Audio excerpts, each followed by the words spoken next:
So as a result of the Battle of Chancellorsville, much like after his great victory at Second Manassas, Robert E. Lee decides to take his army north. Now, it wasn't just the Union 11th Corps that suffered heavily at Chancellorsville. Yes, the 11th Corps bore the brunt of General Jackson's flanking attack, but the next Union Corps in line was Dan Sickles' 3rd Corps at Chancellorsville. And the 3rd Corps went into Chancellorsville with 3 divisions. They were 3 divisions strong at the start of the Chancellorsville campaign, but they suffered so heavily at the start of the Gettysburg campaign, the 3rd Corps would be only 2 divisions strong. The 1st Division, commanded by General Birney, and the 2nd Division, commanded by General Humphreys. I'm now standing on basically the extreme end of Cemetery Ridge, and behind me, not too far, will begin the gentle slope leading to the steep incline to the north slope of Little Round Top. And it was in this general area on the very late night of July 1st, when they arrived into the morning of July 2nd, that this is where the 3rd Corps was positioned. There was only apparently one tent pitched during the night, and that was the tent for General Dan Sickles. The rest of his corps were just sleeping on the ground. So let's take a look at the 3rd Corps during the Gettysburg campaign, specifically July 1st. So we know the Battle of Gettysburg opens up on July 1st. 2 Union Corps are engaged that day here at Gettysburg, the 1st and the 11th.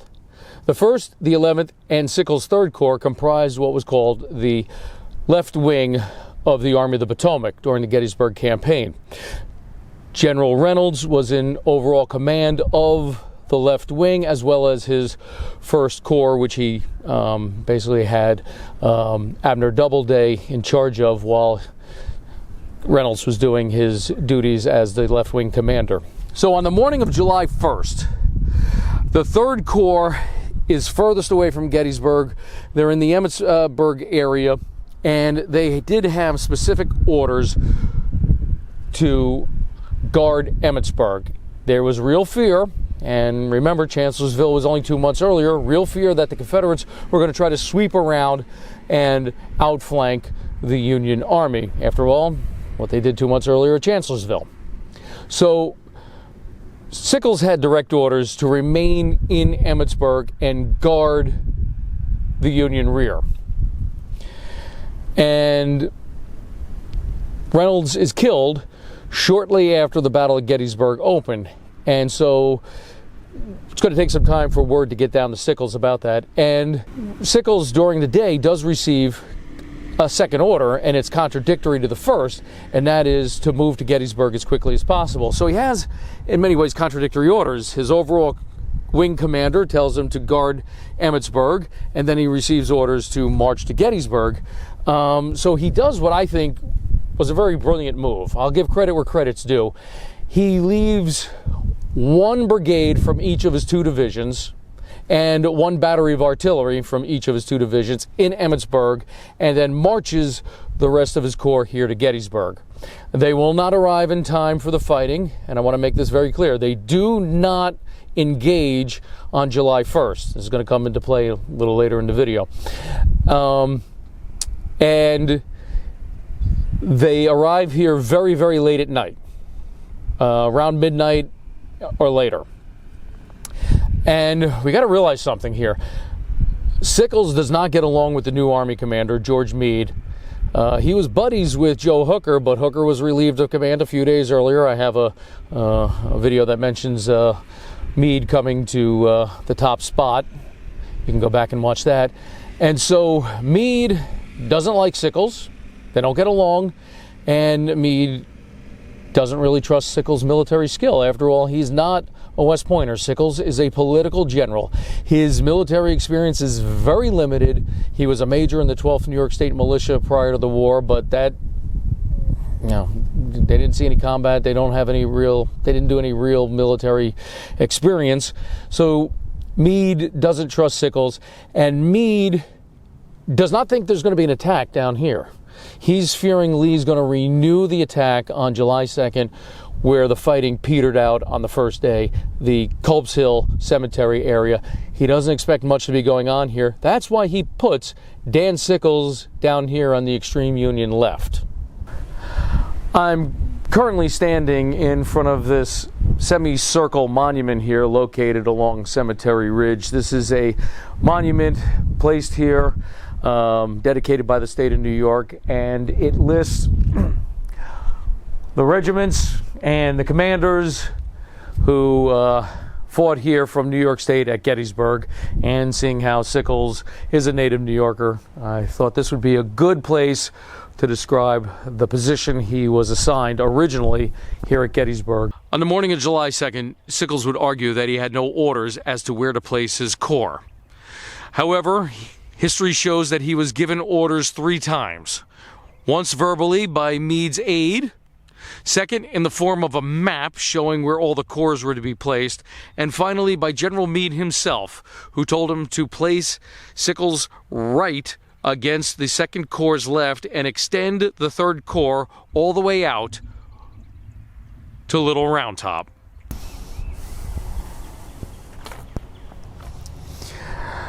General Sickles' orders from General Mead were very clear as to where Mead wanted his corps to be positioned.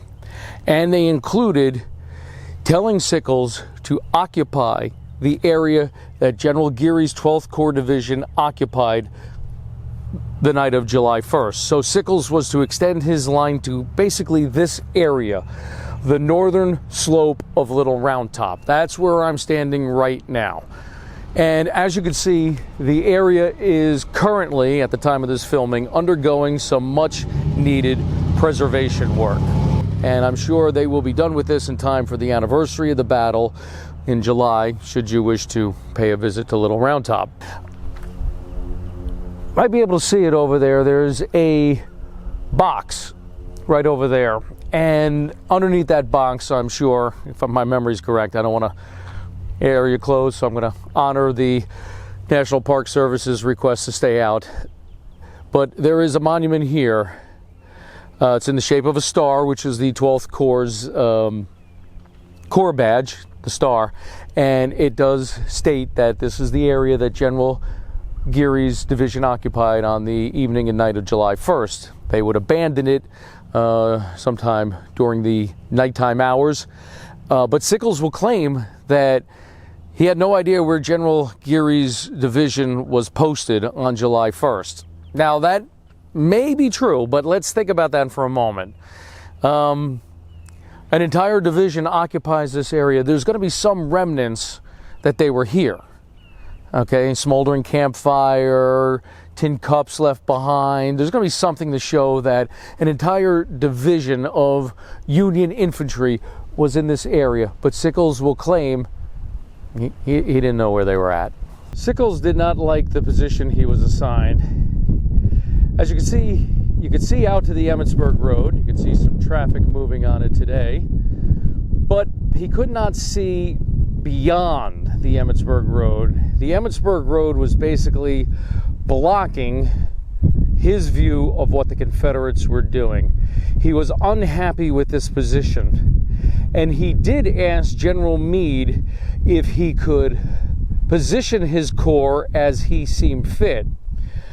Meade obviously did not understand this rather vague request by his corps commander and said, "You can position your army, your corps, any way you like, as long as it is within the parameters of the area assigned to you." I would like to point out a little bit of the topography here at Gettysburg. I'm standing at the angle, the area on July 3rd where Pickett's men broke through Union lines temporarily. But from this spot, and on July 2nd, it was occupied by part of General Hancock's 2nd Corps. From here, you can clearly see Seminary Ridge. Off in the distance there is, in the middle of your screen, is the Virginia Monument. The 2nd Corps had an advantage that the Third Corps did not have.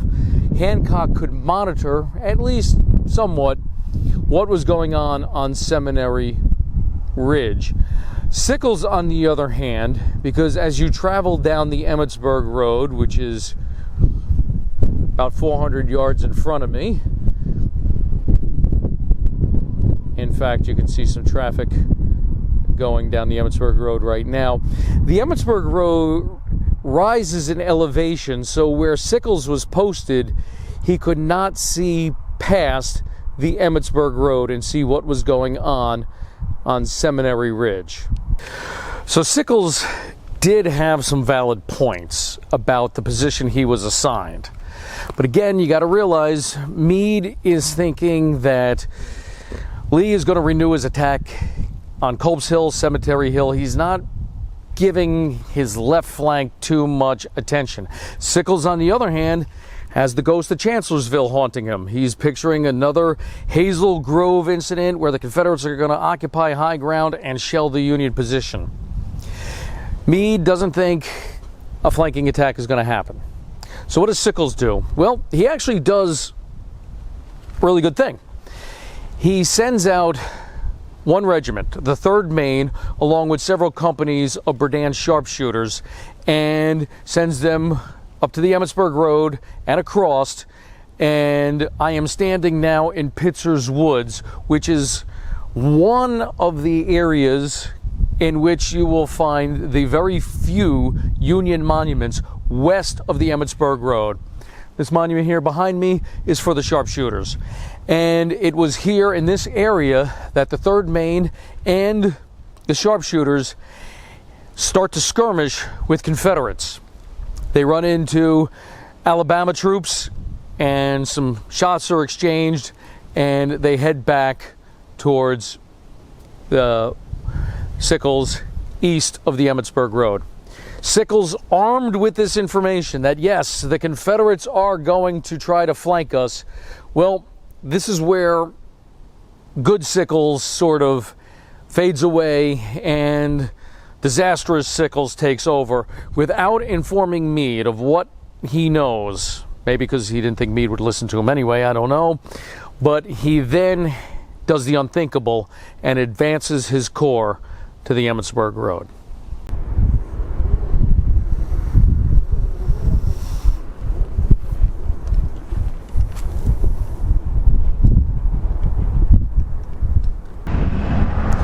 So I'm standing here at the Peach Orchard. In the distance, you could see the Scherfy House, and further back, the White Klingel House. Armed with the information provided to him by the 3rd Maine and the Berdan sharpshooters, Sickles realized he had to take some action in order to see what the Confederates are up to. Now this is where I start to fault him. Without orders and without even notifying his commanding officer, he decides on his own to advance his corps up to the Emmitsburg Road. His 2nd Division under Humphreys will be spread out along the Emmitsburg Road. His 1st Division under General David Birney will be angled back in what will be known as Sickles Salient, and they will at least rest at Devil's Den. However, the extreme right of the 2nd Division will be in the air, not anchored to the 2nd Corps anymore. They're just hanging out over there. But at least from here, he can get an idea as to what the Confederates are doing west of the Emmitsburg Road. But again, I fault him for not notifying his commanding officer. And what's even worse, and I want you to remember this because it's going to come up later in the video, he leaves 0 troops on Little Round Top. So, what ends up happening? This concludes part 2 of my biographical sketch of the life and military career of Major General Dan Sickles. Please check back again soon for part 3.